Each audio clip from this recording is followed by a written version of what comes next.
सबको अपने बचपन का कोई ना कोई खास खिलौना तो याद ही होगा, है ना? कोई ऐसा दोस्त जिससे हम अपनी सारी बातें करते थे। बिल्कुल। आज हम एक ऐसी ही कहानी की दुनिया में चलेंगे जिसका नाम है घर का बोलने वाला खिलौना। ये कहानी है दोस्ती की और कल्पना के जादू की। तो चलिए शुरू करते हैं। कहानी की शुरुआत ही बड़ी मजेदार है। ये एक कह सकते हैं हल्की फुल्की मस्ती भरी हॉरर स्टोरी है। मतलब डरावनी तो है, पर उतनी ही जितनी में मजा आए। सेफ वाला डर, जिसमें रोमांच तो है पर टेंशन बिल्कुल नहीं। तो हर कहानी का एक हीरो होता है और हमारी कहानी का हीरो है रोहन। चलिए कहानी के पहले हिस्से में मिलते हैं रोहन से और उसके एक बड़े ही अजीब खिलौने से। तो ये है रोहन, एक छोटे से गांव में रहता है और इसका शौक है खिलौने इकट्ठा करना, मतलब ढेर सारे खिलौने। और इसी कलेक्शन में एक नया मेहमान आया है, एक अजीब सा दिखने वाला रोबोट। रोहन ने उसका नाम रखा है टिकू। पहली नजर में तो ये बस एक और खिलौना लगता है, पर क्या ये सच में बस एक मामूली खिलौना है? दिन में तो सब कुछ ठीक ठाक था, पर असली कहानी वो तो रात के अंधेरे में शुरू होती है। कहते हैं ना, जब पूरी दुनिया सो जाती है तब कुछ राज जागते हैं। तो चलिए देखते हैं उस पहली रात को ऐसा क्या हुआ जिसने रोहन की दुनिया ही बदल दी। आधी रात का वक्त, चारों तरफ एकदम सन्नाटा, और तभी टीकू जो बंद पड़ा था वो अपने आप बोलने लगता है। जरा सोचिए वो माहौल। एक धीमी सी फुसफुसाती हुई आवाज आती है, रोहन क्या तुम जाग रहे हो? बस इतना सुनना था कि रोहन के तो होश ही उड़ गए। डर के मारे बुरा हाल। रोहन अभी भी उस शॉक में ही था, कुछ समझ नहीं पा रहा था कि ये क्या हो रहा है। और तभी रोबोट फिर से बोलता है। इस बार आवाज थोड़ी दोस्ताना लगती है। वो कहता है, डर मत, मैं तुम्हारा दोस्त हूं। अब सोचिए, एक बोलता हुआ खिलौना जो खुद को दोस्त बता रहा है। ये तो डर से ज्यादा अजीब बात थी। अब इस अजीब सी सिचुएशन से निपटने के लिए रोहन ने अगली रात एक प्लान बनाया। उसने टीकू को उठाया और सीधा अलमारी के अंदर बंद कर दिया। सोचा कि चलो अब ये डरावना सिलसिला यहीं खत्म हो जाएगा। लेकिन आधी रात को एक डरावनी सी आवाज आती है, किर्र, और अलमारी का दरवाजा अपने आप धीरे धीरे खुलने लगता है। मतलब बिल्कुल किसी हॉरर फिल्म जैसा सीन।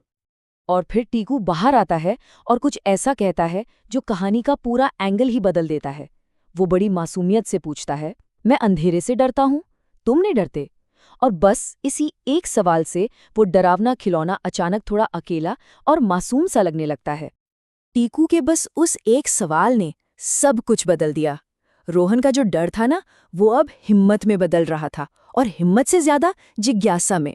अब वो जानना चाहता था कि आखिर ये माजरा क्या है। और बस यहीं से हम कहानी के सबसे बड़े राज की तरफ बढ़ते हैं, जो छिपा था एक स्क्रीन पर लिखे मैसेज में। याद है टीकू ने कहा था कि वो मदद करने आया है, पर सवाल ये है कि कैसी मदद? आखिर एक खिलौना एक बच्चे की क्या ही मदद कर सकता है? यही सवाल रोहन के मन में भी चल रहा था, और इसका जवाब बहुत जल्द मिलने वाला था। और फिर आता है कहानी का सबसे बड़ा टर्निंग पॉइंट। टीकू की स्क्रीन अचानक जल उठती है और उस पर एक मैसेज आता है, कमरे के पीछे वाली शेल्फ खोलना। बस एक सिंपल सा इंस्ट्रक्शन जो एक बड़ी पहेली की तरह था।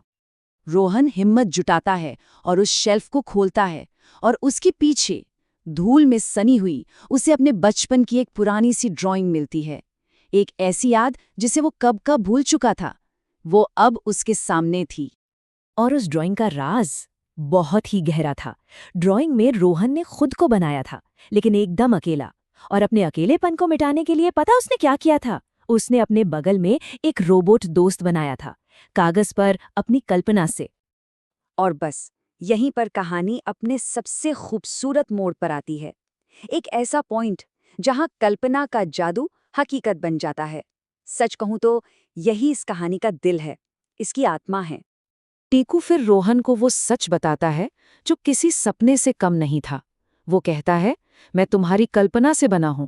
तुमने मुझे बचपन में सोचा था ना, मैं अब सच में आ गया हूं।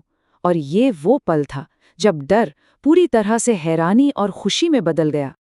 तो जैसे ये राज सामने आया, डर का जो अंधेरा था ना, वो छट गया, और कहानी ने एक बहुत ही खूबसूरत मोड़ ले लिया।